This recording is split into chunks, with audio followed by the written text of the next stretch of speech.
నగరంలో గలగల గోదావరి. ఇది దేని మీద బేస్ చేసుకుని రాసినారు? 17 మే 2023 నాడు కేబినెట్ సమావేశం జరిగింది పెద్దలు కేసీఆర్ గారి నాయకత్వంలో, ఆయన ముఖ్యమంత్రిగా. 17 మే 2023 అందులో ఏ నిర్ణయం తీసుకున్నారు? భాగ్యనగరానికి, ఆ రోజు మూసీ ప్రాజెక్టు చైర్మన్ గా పెద్దలు సుధీర్ రెడ్డి గారు, ఎల్బీ నగర్ ఎమ్మెల్యే గారు ఉన్నారు. ఆ రోజు ఏ నిర్ణయం తీసుకున్నామంటే కేవలం 1100 కోట్ల ఖర్చుతో, కేవలం 1100 కోట్ల ఖర్చుతో కాళేశ్వరం ప్రాజెక్టులో ఉన్న కొండపోచమ్మ సాగర్. ఇక్కడ ఒక విషయం మిత్రులందరికీ మీకు అర్థం కావాలి. కేసీఆర్ గారు కాళేశ్వరాన్ని ఎట్లా డిజైన్ చేశారంటే హైదరాబాద్ నెత్తిన, ఎందుకంటే హైదరాబాద్ మహానగరం భారతదేశంలో అల్టిమేట్ గా రెండో అతిపెద్ద నగరంగా మారబోతుంది. తప్పకుండా మారుతుంది. ఈరోజు జనాభా 1,20 లక్షలు కావచ్చు, భవిష్యత్తులో 3 కోట్లకు పెరుగుతుంది. అందుకే కేసీఆర్ గారు కాళేశ్వరం డిజైన్ చేసినప్పుడే రోజుకు 3 టీఎంసీల నీళ్లు ఎత్తిపోస్తే భవిష్యత్తులో మనకు 1 టీఎంసీ నీళ్లు హైదరాబాద్కే అవసరం పడుతుంది.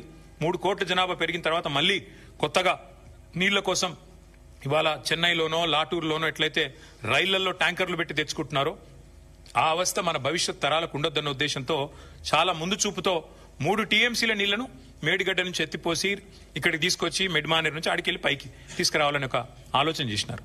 అందులో భాగంగానే ఆనాటి మా ప్రభుత్వం తీసుకున్న నిర్ణయం ఏంటి అంటే కొండపోచమ్మ సాగర్ 618 మీటర్ల పైన ఉంటుంది సముద్ర మట్టానికి. మల్లన్న సాగర్ 560 మీటర్లు, 557 మీటర్ల మీద ఉంటుంది. మన గండిపేట 540 మీటర్ల మీద ఉంటుంది.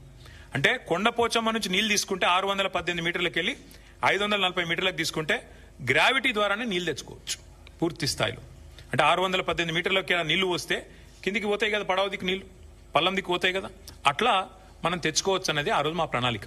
దానిలో భాగంగా ఏం చేసినాము, అదే సమావేశంలో 111 జీవో ఎత్తివేస్తూ ఆ రోజు తీసుకున్న నిర్ణయం ఏంది అంటే నేను చదివి వినిపిస్తాను మీకు. కాళేశ్వరం ప్రాజెక్టులో భాగంగా 15 టీఎంసీల సామర్థ్యంతో నిర్మించిన కొండపోచమ్మ సాగర్ నుంచి సాగునీటి కోసం సంగారెడ్డి కాలువ నిర్మిస్తున్నారు. ఈ గ్రావిటీ కాలువ 27వ కిలోమీటర్ దగ్గర హిమాయత్ సాగర్, ఉస్మాన్ సాగర్ కు కాళేశ్వర జలాల్ని మళ్లించి ఏర్పాటు చేశారు. సంగారెడ్డి కాల్వ గరిష్ట వరద ప్రవాహ సామర్థ్యం 5,054 క్యూసెక్కులు కాగా ఇందులో సాగునీటికి 4,354 క్యూసెక్కులు కేటాయించారు. మిగతా 700 క్యూసెక్కులను జంట జలాశయాలకు తరలించి మూసీ ప్రక్షాళనకు కేటాయించారు. సంగారెడ్డి కాల్వ 27వ కిలోమీటర్ నుంచి మళ్లించే కాళేశ్వర జలాలని సమీపంలో ఉన్న రావల్కోల్ చెరువుకు తరలిస్తారు. అక్కడి నుంచి కాల్వ ద్వారా లేదా పైప్ లైన్ ద్వారా ముత్తంగి ప్రాంతం మీదుగా గండిపేట జలాశయానికి తరలిస్తారు. గండిపేట నుంచి జలాలు హిమాయత్ సాగర్కు వస్తాయి. అక్కడి నుంచి ఏడాది పొడవునా జంట జలాశయాలు కాళేశ్వరం జలాలతో నిండుగా ప్రవహించనున్నాయి. దీంతో పాటు ఇంకొక ముఖ్యమైన మాట, హుస్సేన్ సాగర్ హైదరాబాద్ నడిబొడ్డున ఉంటుంది. హుస్సేన్ సాగర్ ని కూడా ఎప్పటి నుంచో నడుస్తున్నాయి ప్రణాళికలు క్లీన్ చేయాలని. మేము ఆ రోజు ప్లాన్ చేసింది ఏంటంటే జంట జలాశయాల నుంచి, అంటే గండిపేట నుంచి బుల్కాపూర్ నాలా ద్వారా మనం హుస్సేన్ సాగర్ కూడా ఆ రోజే ప్లాన్ చేసినాం. హుస్సేన్ సాగర్ కూడా గోదావరి జిల్లా తీసుకొచ్చి బుల్కాపూర్ నాలా ద్వారా, అంటే గండిపేట నుంచి బుల్కాపూర్ నాలాలో ఒక పాయ వదిలిపెడితే గోదావరి నీళ్లు దాని నుంచి స్ట్రైట్ గా హుస్సేన్ సాగర్ కూడా వస్తాయి.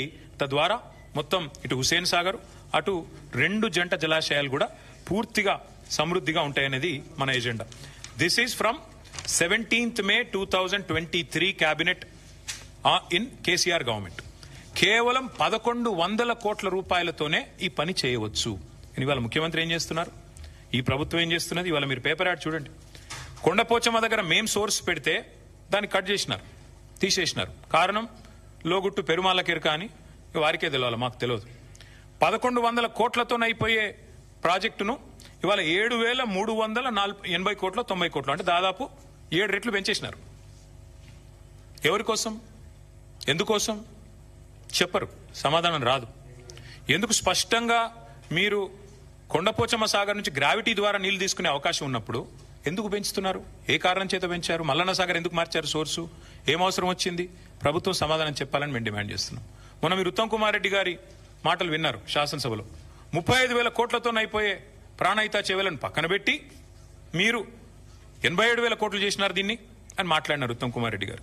నేను అడుగుతా ఉన్నా ఈ ప్రభుత్వాన్ని, అసలు మీకు సోయి ఉందా, అవగాహన ఉందా నేను అడుగుతా ఉన్నా. ఎందుకంటే మనందరికీ తెలుసు కాళేశ్వరం ప్రాజెక్టులో ఏమేం పెట్టినాము. కాళేశ్వరం ప్రాజెక్టులో మీరు ప్రాణహితాలో ఎన్నడూ కూడా స్టోరేజ్ పెట్టలేదు. 14 టీఎంసీల స్టోరేజ్ పెట్టినారు మీరు. అదే మేము 141 టీఎంసీల సామర్థ్యంతో 15 రిజర్వాయర్లు నిర్మాణం చేశాం. దానివల్ల సహజంగా ఖర్చు పెరగదా? రిజర్వాయర్లు కట్టాలా, ల్యాండ్ ఎక్విజిషన్ చేయాలా, పెరుగుతుంది. ఇంకోటి మీరు